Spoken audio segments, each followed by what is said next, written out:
Colin Cowherd's Week 13 Thanksgiving edition Blazin 5. Welcome, football fans, grid, iron, gamblers, and all of my degenerates. It's Mitch here to react to Colin Cowherd's Blazin 5 for Week 13. Oh, you thought I was gonna miss it. It's early in the week. It's on a Wednesday. No, I never miss it, man. This is a great video. I love the Blazin 5. I know you guys love to see me react to the Blazin 5, and that's exactly what I'm going to do. Is Colin correct or crazy with his Week 13 and Thanksgiving football picks? Before I get started, Gronk, spike the like button for more Colin Cowherd reactions just like this. And don't be a jabroni. Subscribe to the channel for more NFL picks, reactions, and best bets. It's time to react to Uncle Colin, who's been having a great season this year. He deserves a lot of love and credit for his picks. Let's see. I want to see how many he has on Thanksgiving and then how many he has on Sunday. Maybe only one. We'll see what it looks like here. That's 60% though. 60%'s looking pretty good, Colin. All right, here we go. 60% in the year. Blazing 5 on a Wednesday. Let's On a Wednesday. go. That's a hot one. Let's blaze it up. Fire it up. It's Colin's Blazin' 5. Packers and Lions. Listen, two good teams. I'm going to take the home team on Thanksgiving. Historically, home teams do well. Lions -2.5 is my side. They've won 6 of their last 8 against Green Bay. They match up well. And since Dan Campbell took over play calling, Detroit leads the NFL in the last 3 weeks in yards per play. Did we watch the Eagles game? I kind of feel like that's a fake stat. Maybe because they lit the Commanders up. That was the first game, right? And the Giants game, Giants are a terrible defense. I guess I could see it, but not a lot of comp there. The only good defense they played was the Eagles. So, It's a different offense with Dan. Their defense generally pretty good at home. The Packers, their 3 road wins have come against Arizona, Pittsburgh, and the Giants. Let's slow down. But here's more troubling. Jordan Love, since Tucker Kraft got hurt, fewer than 200 passing yards. The team's averaging 19 points. Two good teams. I'll take Detroit to win and cover 28-24. wow, those stats. Let's go back to those stats for a second for Jordan Love. 19 points per game, not great. 58% for Jordan Love and the Packers in Matt LaFleur's offense. That's not good. 163 passing yards. That is horrible. And an 83 passer rating. That is horrible. So yeah, Tucker Kraft's a great player. That's a big deal. Okay, a big deal. Now, I'll share my concerns. I do like the Lions. I do think that's the right side. First of all, fundamentals. I don't think the Packers are going to sweep the Lions. I think these two teams are not playing great right now. They're not playing perfect football. I don't really trust either team at the moment. But both are good teams, not great teams, not elite teams. I think they're fairly even teams. And typically you just see a split between those two styles and types of teams regularly in division. So that's first. I mean, that's just basic football, okay? Basic math. Second, the Packers have very limited weaponry. The Lions, sure, they're without Sam Laporta. They're tight end. But they've got Jahmyr Gibbs, probably the best, most electric running back in football at this moment right now, who could rip off a 70-yard touchdown at any moment. Jamison Williams, who could do probably the same through the air. And Amon-Ra St. Brown, one of the best slot receivers there is in football. One of the best possession, chain-moving receivers there is in football. So they're more electric first of all. Second, I do think their defensive line can hold down the run game. The Packers have not been running the ball well this year. Josh Jacobs doesn't even come into this game 100%. And the Lions didn't have McNeil in week 1. Remember, these teams played in week 1. The Packers looked really impressive. They looked really good. But the Packers did have Reed in that game. They did have Kraft in that game. Now, they might have Reed back in this game along with Watson instead of Kraft, so some difference in weapons. But I think some of the insecurities of the offensive line have shown up since then for the Packers. The Lions might be able to attack that a little bit. I do think as well they'll be able to shut down the run, and the Lions like to play a lot of man coverage. And the only guy I think can really beat man coverage for the Packers is Christian Watson. Otherwise, I'm not sold that Golden is in the trust tree. Wicks is inconsistent. Dobbs is inconsistent. Kraft isn't there. Reed isn't a great man-to-man separator, especially post-injury. How many reps or snaps will he get?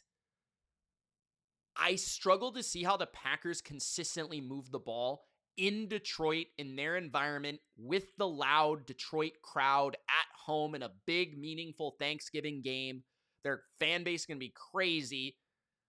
That's going to help the Lions rush the quarterback, get to Jordan Love. So I think they'll be inconsistent on offense in this game. Then on the other side, I think the Lions have the better run game. They do have interior offensive line issues, and that has given Jared Goff issues, right? Devontae Wyatt could feast. I do think the Packers have a good pass rush, all that stuff. But like I said, they have more weapons. They're more explosive, and I do think they'll run the ball better. So I think there's an opportunity here where the Lions could pace the game, control the game better. I think they'll win the short yardage battle better. And I think that they just have slightly more explosiveness, especially without Kraft. I think really only Watson provides that for the Packers. So I think simply Lions are home, divisional game, big Thanksgiving spot, fans, all that stuff, more explosive team, very even. Neither are playing great. Packers are better at home than on the road. I like this pick. Now, some of the insecurity with it would be Jared Goff getting that pass rush after him. And then can Matt LaFleur cook up a storm to be able to go after this secondary and give Love the time in the pocket to make those downfield strikes? Because if the Lions pass rush isn't getting to Love, the Lions will leave their corners on islands, and they gave up 500 yards to the Giants last week at home. Now, I know the Giants caught them off guard, but that is a concern. You can make a strong argument the Packers have the better defense. Okay? So, the insecurity is the Packers' pass rush. Most importantly, getting to Goff, coupled with the Lions defense not living up to expectation. But that's why it's only 2.5. Okay. I agree with this pick for the most part. I would go with the Lions. Next. 4. 49ers and Browns. I love this line. I'll take Cleveland plus 6.5. First of all, Colin, 6.5 does not exist. 6.5 is not a real line. And we've talked about this numerous times in Colin's videos. He has been giving out at least 1 or 2 picks a week that it's not even accurate. It's not even fair to the fan base that watches this video on a weekly basis. And he puts out the content on social media the day of the recording. 6.5 is not a real line. The line is 5. The line is 4.5. The line might be 5.5. It's not 6.5. I know that to be a fact. I don't have to check that for you guys, okay? So that is just stupid, in my opinion. It's irresponsible, to be fair. That being said, we'll let him break this down. There is no spread on earth that would allow me to bet on Shedeur Sanders. I'm sorry. There isn't, against probably the best coaching staff right now in football. I just wouldn't do it. I know that the Niners have historically struggled in Cleveland. Trust me, I know all of this stuff. Brock Purdy in bad weather is bad. Brock Purdy in general lately is bad. He turns the ball over, all that stuff. The Browns defense at home is ridiculous. Myles Garrett, there's going to be all these points he's going to talk about. I do not care. Sanders was bad against the Raiders. He could be worse against the Niners. If it's bad weather, it might affect him more than Purdy. Think about that for a second, okay? And with Kyle Shanahan calling plays, I kind of feel like with Christian McCaffrey, he can manufacture the ball down the field against any defense. So let's hear the breakdown, but I'm not so sure that I love this pick. I know a lot of people will be on the Browns this week, and that also scares me because a lot of people, those same people, were on the Raiders last week. So make that make sense. Browns at home, excellent defense, and probably the most underrated roster in the league. Myles Garrett has 30. Their offensive roster really isn't good. They have an old interior offensive line. They do have a talented young running back. They have a couple tight ends that are good. I think Njoku's not quite the same player he used to be. Judy is overrated, and like their receiving core is bad, like outright bad. Their tackle position outright bad. Quarterback position outright bad. So like I don't know, like the roster is bad on offense. The defense is awesome. 13 sacks the last month. No other player has more than 13 the entire season. Good luck, Niners. Brock Purdy. Well, I will say this. Myles Garrett's going to have to line up on the right side. And that helps. Trent Williams is on the left. Trent Williams, second graded tackle this year and one of the best tackles of all time. So I think if the Browns are just smart, they'll probably line him up on the other side against Colton McKivitz. And if Shanahan's smart, which I know he is, they'll probably have chips and doubles to that side consistently, probably rolling Purdy away from that off-play action pretty consistently. So we'll see how that gamesmanship goes about. But it does help that the Niners at least have one tackle that is really, really good. It does help. Multiple interceptions in 4 of his last 5 starts, and it's going to be windy and snowy. Purdy's my biggest concern. My biggest concern for backing the Niners or picking the Niners in general is Brock Purdy. He makes too many mistakes. I don't care what you're going to tell me. If Mac Jones was in this game, I would pick the Niners to cover this game with confidence. But Brock Purdy makes it uneven, especially in bad weather because he does not have velocity on his passes. And that scares me. But I do think a proper dink and dunk offense led by Mac Jones would be able to move the ball and matriculate it down the field. I've seen teams like Aaron Rodgers' Steelers do that to Cleveland. Conditions. He has struggled with ball security in crappy weather. I also think this team is overly reliant on Christian McCaffrey. Yeah, they should be in this game too. How much gas does Christian have in the tank? I think we look great against Carolina. Saw enough from Shedeur. I'm going to take a close game either way. Let's say the Niners win late, but I like the points. 24-20 San Francisco, take 6.5. I don't think Cleveland's going to score 20 points. I don't think they'll be even close to that, especially if it's bad weather. I think Cleveland's more likely to score at most 17. I think that with 6.5 points, which is an egregious line, it's not real, it's fake, I would take Cleveland. But the line is actually 5. At 5, I would take the Niners. I think 6 is a key number. 6.5 is a key number. So I think the Niners could win 20-14, for example. I don't think they're going to score a ton of points, but I think one of the keys here is how Shanahan calls the game. As long as Brock Purdy is not throwing the ball egregiously down the field into double coverage, I do feel like they'll be able to move the ball on screens and dump-offs and quick throws. And with Kittle and McCaffrey, they can work the middle of the field and stay away from Denzel Ward and get the ball out quick away from Myles Garrett. So I trust the Niners coaching, and I also trust Robert Saleh to put together a game plan to get after the young Shedeur, who I don't think is a very good quarterback. They also have, not a very good O-line, not a very good run game, not really anything to lean on offensively. They're just not a good offense. So 6.5, sure, take the Browns. It doesn't exist. So otherwise I would take the Niners. Saints and Dolphins. I actually really like the Dolphins here. They're coming off a bye. Wow. Okay, this is interesting. I'm not going to fight this because I kind of liked the Saints last week and I was totally wrong, and I'm going to take that on the chin. But I will say this. The Dolphins, 6-point favorites against anyone? I don't know about that. I think that's a lot of points. Especially on the road, right? They've won 3 out of their last 4 games. Credit Mike McDaniel. They're playing hard. They're running the ball. Tua, back-to-back games, over 70% completion percentage. Miami got rid of their GM. They didn't lose their fight. They didn't lose their passion. The defense, back-to-back games, has played well. I like Miami a lot in this spot. New Orleans, probably the worst offense in the league, held under 20 points in 6 straight games. Again, smart offensive coach, at home, off a bye, against a tire fire. I'm going to take the Dolphins to win, and the Miami Dolphins playing pretty darn well to cover, 33-23. Yeah, again, I'm not going to fight this. I do think the Saints have played well against the run for most of the year. I think they're top 10 in most metrics, yards per carry, rush success rate defensively. They have a solid defensive front. They don't have a great secondary. They play a ton of zone, right? I do think that Mike McDaniel is certainly the best coach in this game. I do think he can find a way to matriculate the ball down the field.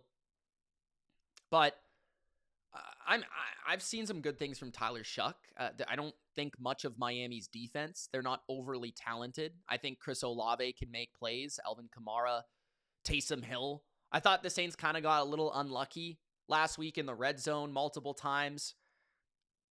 I'm not willing to lay 6 with a team like the Dolphins. They came off big wins against the Bills and the big game in Spain.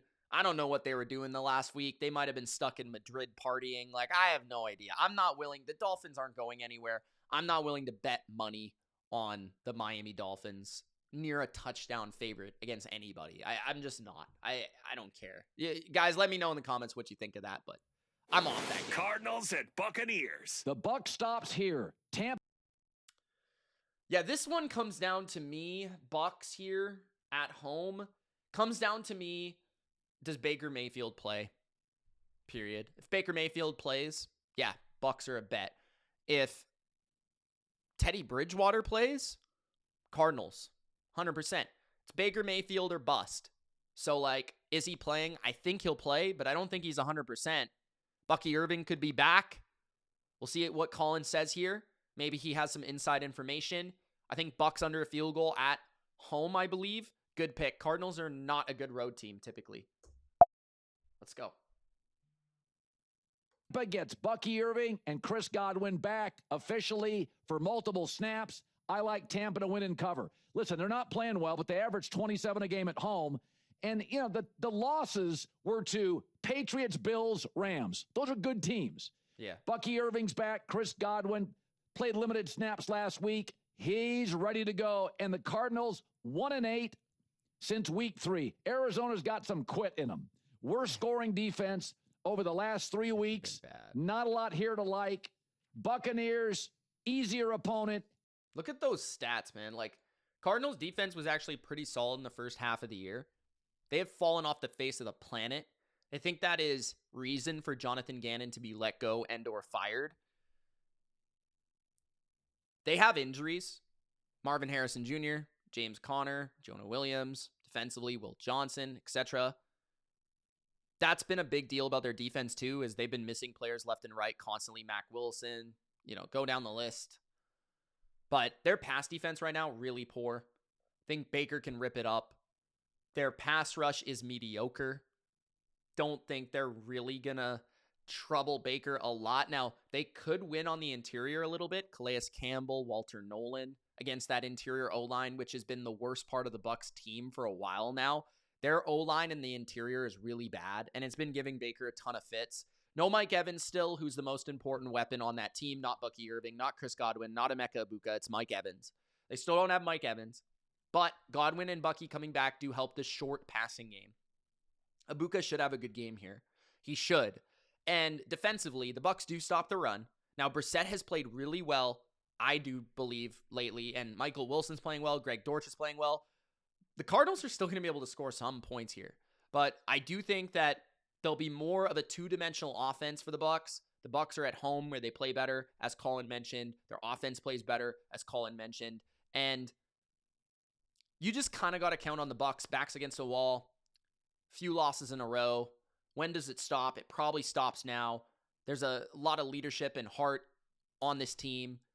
They want to win that South. They need this game if they're going to win the South. So I would take the Bucs. If it's under a field goal, I like the Bucs as long as Baker plays. Again, if Baker doesn't play, I think you flip sides. You're on the Cardinals, 100%. Okay.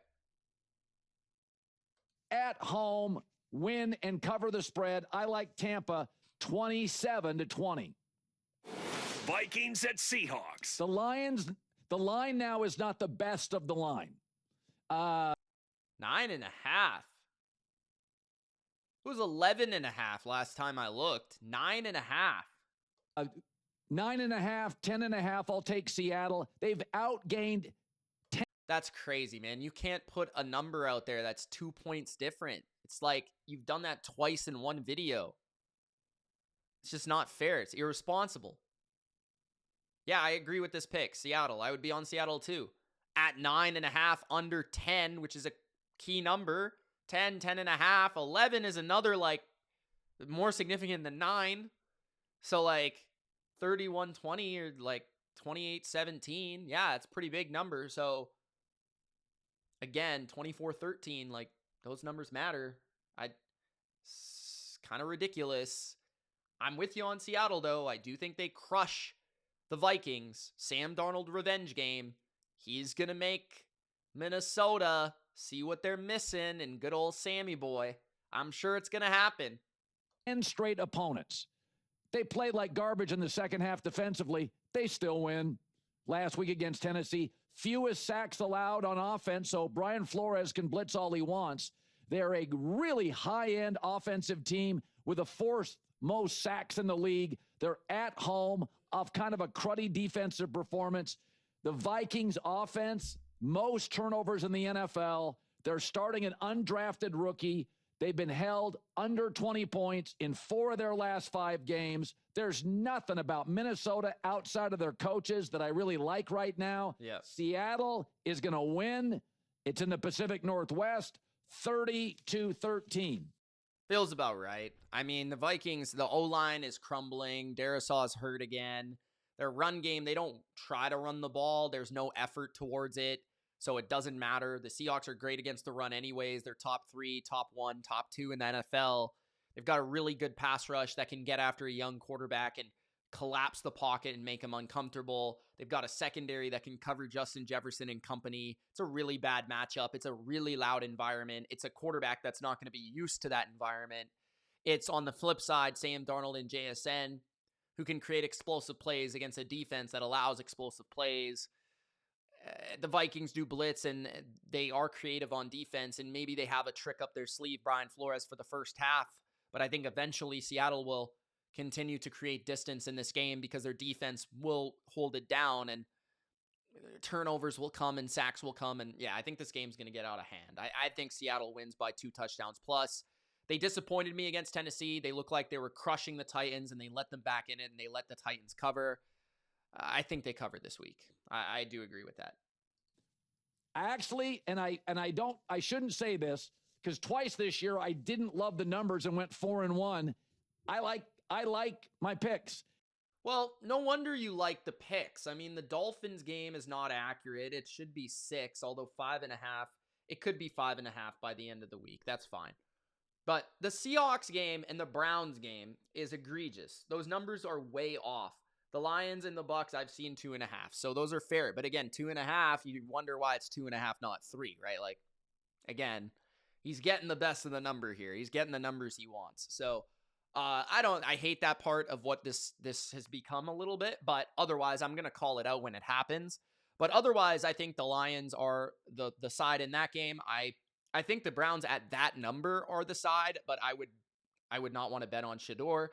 The Dolphins -5, and it feels like everyone's betting on the Browns, and I just don't like that as a dog. I don't like everyone is on a dog. Like I'm not with that. Dolphins -5.5. I just think that's. I mean, again, I think it's 6, but that's probably too many points for Miami. The Bucs -2.5.